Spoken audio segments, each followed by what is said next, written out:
Olá, bem-vindo a mais uma edição do Fiscalização Pública aqui pela TV Câmara Taubaté. Você nos acompanha no canal 4 da NET, também no nosso site câmarataubaté.sp.gov.br. Temos o prazer de receber hoje aqui na nossa bancada a presidente da Comissão de Educação, a vereadora Poliana Gama, do PPS, em seu terceiro mandato. Vereadora, prazer recebê-la mais uma vez aqui na bancada. Obrigada.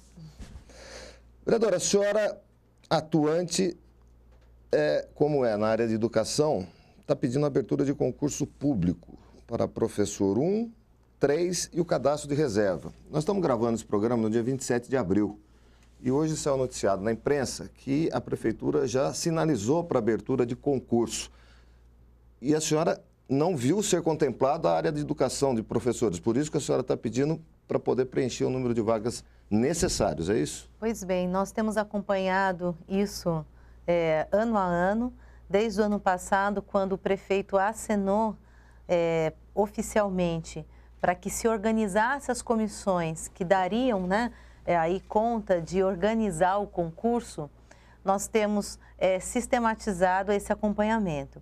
Mas do que foi noticiado, diz respeito apenas a cerca de 260 vagas, mas para outras áreas. Uhum. Por exemplo, inclui até a área da educação, no caso, porque vai prever para inspetor de aluno também. Sim. Mas para professor ainda não. E isso nos preocupa bastante, porque nós tivemos, no ano passado, muita ausência de professor para suprir as necessidades em sala de aula. A maneira como foi feito o processo seletivo para eventual acabou que causando uma série de danos, porque embora você tenha ali uma lista com bastante nomes de professores, como não foi um processo seletivo classificatório, isso fez com que muitos ficassem de fora e não pudessem ser chamados para eventuar. O que seria eventual? O professor faltou um dia, você chama o professor eventual. Antes desse processo seletivo, geralmente os diretores ligavam para o professor mais próximo da escola, porque a necessidade principal é que o aluno não fique sem um profissional.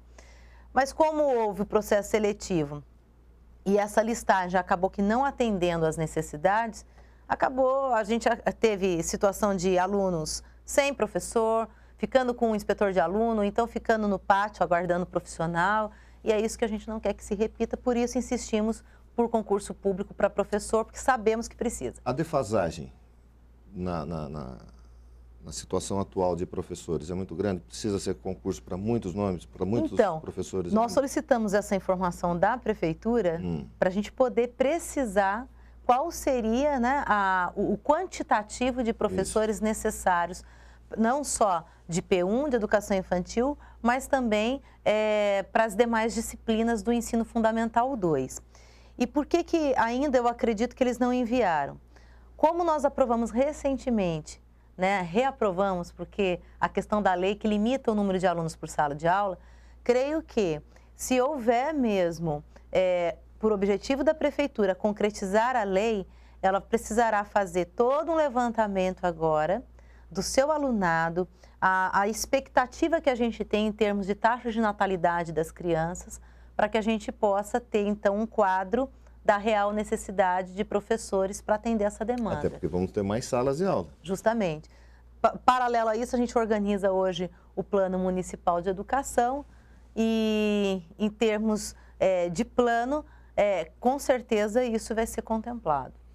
Vereadora, ainda na área da educação, a senhora pede que sejam enviados relatórios mensais de gestão do Fundeb no município, junto com o parecer do Conselho Municipal de Acompanhamento e Controle Social do Fundeb. Como é que está sendo a atuação do Fundeb na sua avaliação aqui em Taubaté? Olha, em termos de respeitar o que a lei determina para pagamento de salário de professor, do que a gente tem acompanhado, isso tem sido realizado. Acontece que nós tivemos a situação da compra de um prédio no centro da cidade e esse prédio foi comprado com recursos do Fundeb.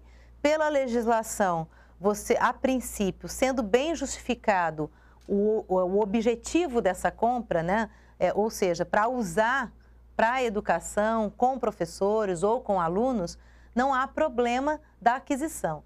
O problema que há é que o prédio continua fechado, ele permanece fechado e isso faz com que a gente perceba que falhou a prefeitura em termos de planejamento. Sim. Porque, imagina, você investir mais de 2 milhões de recursos da educação num prédio, dizendo que era para formação de professores e isso não vir a ser concretizado, no mínimo uma falha de planejamento que a gente identifica. E por isso pedimos os relatórios, porque é importante verificar se o conselho foi ouvido para a aquisição desse prédio, o que foi apresentado de justificativa por parte da administração para adquirir o prédio. Quando foi adquirido, vereadora? Foi adquirido em 2013, final de 2013. Vamos há 2 anos que foi adquirido e nada aconteceu ainda também. Pois bem. E ainda tem a situação de que parece que houve um empréstimo para um instituto chamado Entenda. No nosso modo de avaliar, qualquer cessão de uso de um patrimônio público, ele tem que passar, assim, pela autorização da Câmara, pelo menos assim, ou então tem que se estabelecer um convênio com a Prefeitura. Isso também não foi apreciado por nós. Eu sei que, diante da falta que a gente tem de vagas em creches, principalmente de berçário, que no dia a dia, na nossa ida a bairro, sempre tem uma mãe ou outra que coloca para a gente: Poliana, precisa de mais vaga de berçário.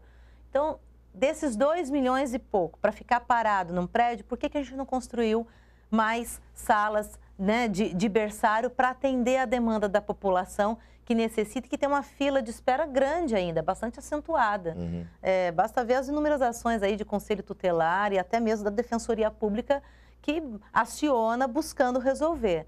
E aí temos lá esse recurso investido parado, infelizmente. Então, pedimos o relatório de gestão para ver como que o Conselho acompanhou esse processo.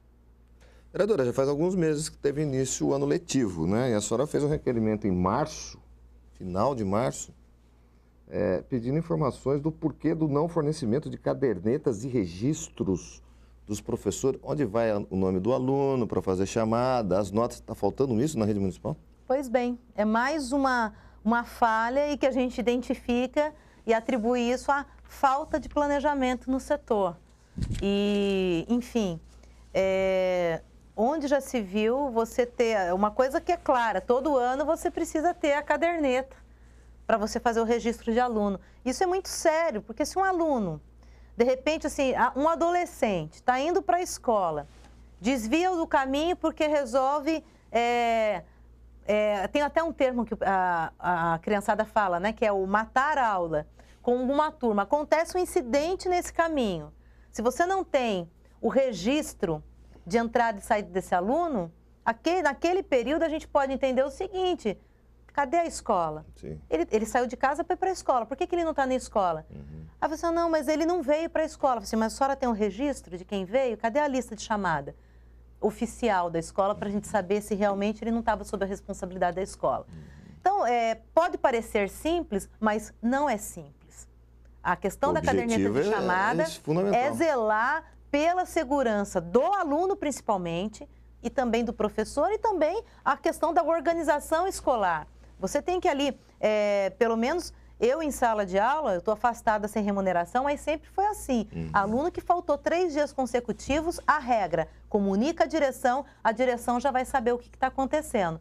Porque é um esforço muito grande você evitar a evasão escolar, que é o abandono da escola. Então, a direção imediatamente já vai à casa do aluno, liga, para a gente saber o que está acontecendo com a criança. Se ficou doente, ou se de repente não está tendo gente para trazer na escola, acontece esses casos assim. Ou se está tendo um desvio do aluno mesmo. Né? Pois bem, ou se está tendo um desvio. Agora, sem caderneta, assim, a reclamação tem sido recorrente por parte dos professores que se sentem, de uma certa forma, inseguros por esses motivos que eu já relatei e por verificar uma falha, né, de um procedimento básico da administração que deveria ter suprido isso. A senhora fala em zelar pela segurança. Vamos falar um pouco de segurança aqui na cidade de Taubaté, vereadora. A regulamentação da Guarda Civil Municipal, porque hoje nós temos uma guarda patrimonial. E a senhora está pensando em convocar o diretor da Secretaria de Segurança, o secretário de Segurança, já teve uma audiência pública aqui na Câmara, inclusive, a secretária de Finanças, a Odila, para poder saber qual é o aporte que precisa disso tudo. A senhora fez um convite ou uma convocação para isso? Nós fizemos um convite porque eu já tive a oportunidade de ter reuniões com os responsáveis pela Guarda Municipal em vários momentos. Não só eu, como também o vereador Paulo Miranda, que tem também um trabalho nesse sentido. O que foi interessante observar? Há um esforço coletivo, tanto da administração, nesse caso, na administração ali da segurança, né, da Guarda Municipal, e também dos próprios guardas, para que se concretize a regulamentação da Guarda Municipal em Taubaté. Do que eu pude analisar da minuta, tem vários pontos que precisam ser reconsiderados e discutidos com quem está trabalhando e com a própria comunidade. Sim. Por exemplo, na minuta não se prevê o uso de arma letal. A situação de você também escolher um comandante, um subcomandante da guarda, observando a legislação federal com o que está sendo proposto, é diferente. Então, a gente atenta para essa situação também, pois pela legislação federal deveria de ser alguém da guarda.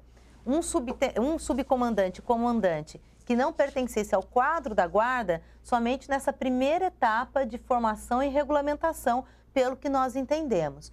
Mas, embora a gente tenha essa minuta, e até ela já foi reelaborada com base até em alguns apontamentos que eu fiz, o que acontece? A justificativa que se tem para que não fosse enviado o projeto até agora é por conta da situação financeira do município. E por isso que nós convidamos, então, a secretária Odila para que ela possa, então, explicar, principalmente para os guardas municipais, quais são as ações que estão sendo tomadas para que, de fato, a gente possa regulamentar a guarda e até mesmo melhorar a condição salarial desses funcionários que recebem o piso do servidor público. Vamos falar de revisão salarial dos servidores públicos, que é outra reivindicação da vereadora Poliana, no próximo bloco aqui no Fiscalização Pública. Até já.